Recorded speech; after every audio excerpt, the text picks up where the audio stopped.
Good morning, everybody. It is Sunday, April 11th, 29 years ago. I became a father for the first time. My oldest son, Christopher, was born after a 48-hour labor. So he was an ultra for my wife. It was pretty amazing, and he's been an amazing young man. And so I want to wish him a happy 29th birthday, even though he's never, ever going to be on the internet, social media. He's a bit of a Luddite. He has a house full of books and a great kid. I'm not sure what the polite term is nowadays, but he was always unique and different throughout school. And then in sixth grade, he came home. Actually, when he was in sixth grade, his sixth grade teacher he had in fifth grade was concerned about him. We sat down and talked to Christopher and realized, we always knew he was unique, but we didn't know how unique. And instead of, he said, yeah, Christopher, we really want him to join the academic pentathlon. He's turned us down year after year. And so I said, well, he's going to do it. He ended up helping his team win a city championship. And that's when we realized something was really going on. And the junior high that we're supposed to go to is terrible. Everybody in the neighborhood I'm walking through doesn't send their kids there. On the statewide test, they score 1 to 10. 10 is great. 1 is the worst. This school would get a 0 if they gave out zeros. So here I had a young man who, phenomenal memory, wasn't really sure what's going on, had some autistic sensibilities. We never really got diagnosed. Of course, this is 2004 or something. So Asperger's, Sheldon, that whole movie, nothing of that had come out. So instead of sending him to junior high, I was going to homeschool him. But then I realized, that's going to be a lot of work. And so I ended up enrolling him at our local junior college. Long story short, he graduated there when he was about 14 years old in a month. And then he went to Bakersfield High School.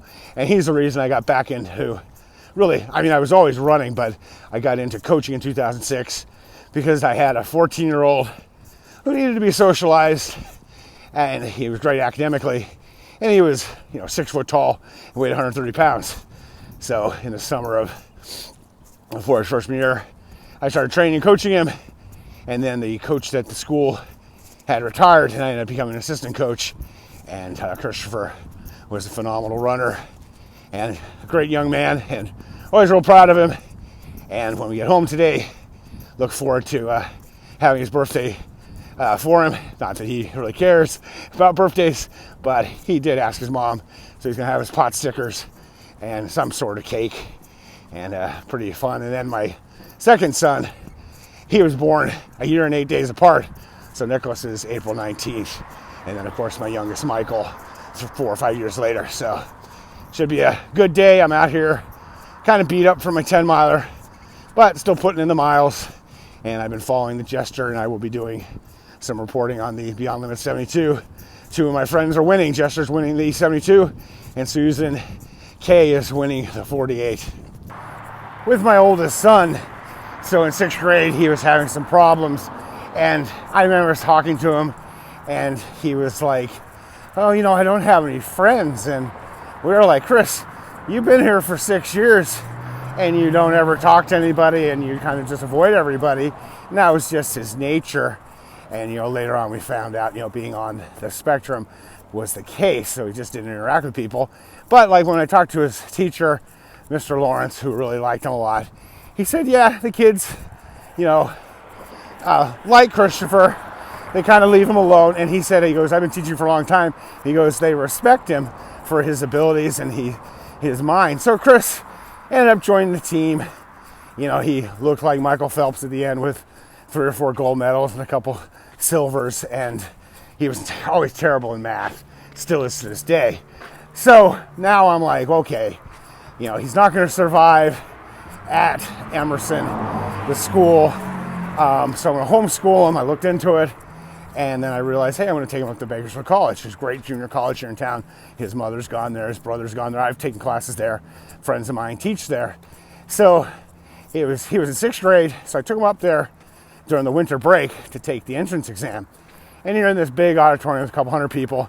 he's 11 years old, and this kind of tells you everything you kind of need to know about him and his nature, kind of very much like a Sheldon.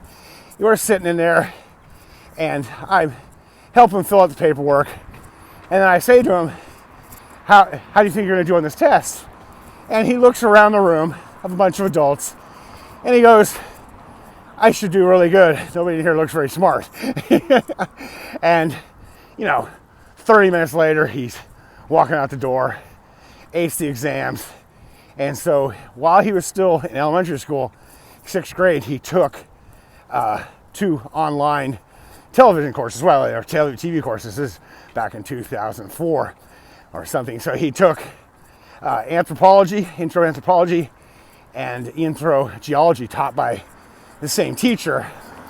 Interestingly, when the teacher realized how young he was, he didn't want him in the classes. But then when Chris graduated in 2 years, he praised him in the local paper and said he wished he had more students like him.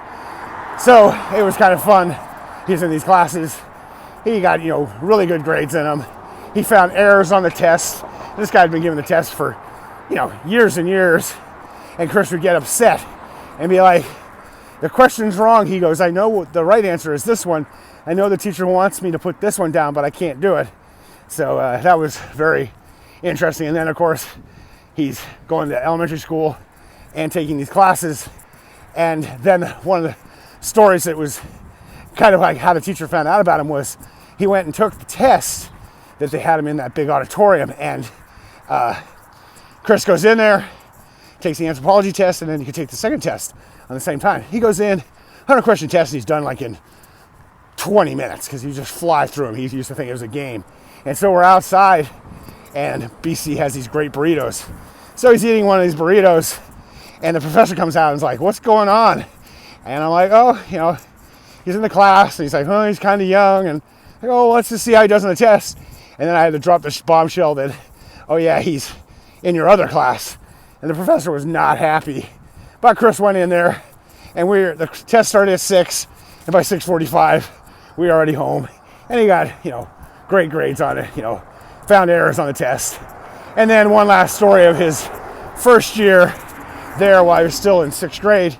During spring break, his grandmother his abuela is from Mexico, so they went down to Cancun to visit her family who have hotels and stuff there. And so it was hilarious. His first semester in college, he was on spring break in Cancun. Of course, he never really appreciated it, but I've gone a lot of schooling, and I used to come home from UC San Diego. I spent my spring breaks in good old Bakersfield, California. Well, I can definitely feel my fastest 5K, 10K, 10 mile yesterday that I did chasing and running with the burros. I was walking, of course, and so this was kind of a rough workout. I was talking about my son, so hopefully maybe we'll get him some breakfast this morning as well. Happy 29th, Christopher. Just got off Clubhouse with the Jester. 72 hours, he won. He got 224 miles. Stephanie, lady, her first 72 hour, she got 202 when we were talking to her on Clubhouse. And then my friend Susan is going to be winning the 48-hour race as well. I'll be doing more of a deep dive on the results and another video as soon as I get home, which is just a little while. Lots of cyclists out here this morning. Beautiful day in Bakersfield, California. And I'm looking forward to getting home because this 10K was a slow one. In fact, you can see that they all ride. In fact, here in California, I have this great bike path, as you guys often see, that's like 10 miles one direction, 5 or 6 the other direction. And we're gonna start, our city council wants to allow e-bikes on the damn thing, which is just crazy because, one, they shouldn't be on here because they're just motorized vehicles, which if you watch my videos, you've seen many motorized vehicles on here. But also you gotta realize the people on the e-bikes are not accomplished people like these cyclists just rode by. So these people on the e-bikes have no idea what they're doing. People, old like me, and just gonna cause all kinds of problems, not only to themselves, but to others. But being Bakersfield, I'm sure they'll probably say, oh, what's the harm? And they'll let them on our bike path, which will really suck. So that's it for the week of being boring. How was your week? Hopefully you got into a routine. Want to give a shout out to my buddy Stephanie the Slow Antelope, she named herself. She has been put in the miles in training, and I think she's going to go to Beyond Limits next year, along with Amanda and Sarah, and get it done and get that 100-mile buckle. So I really look forward to following them throughout the year. And what are your hopes and dreams for 2021 and 2022? Hopefully things get back to normal. So as always, stay healthy, be boring, not epic.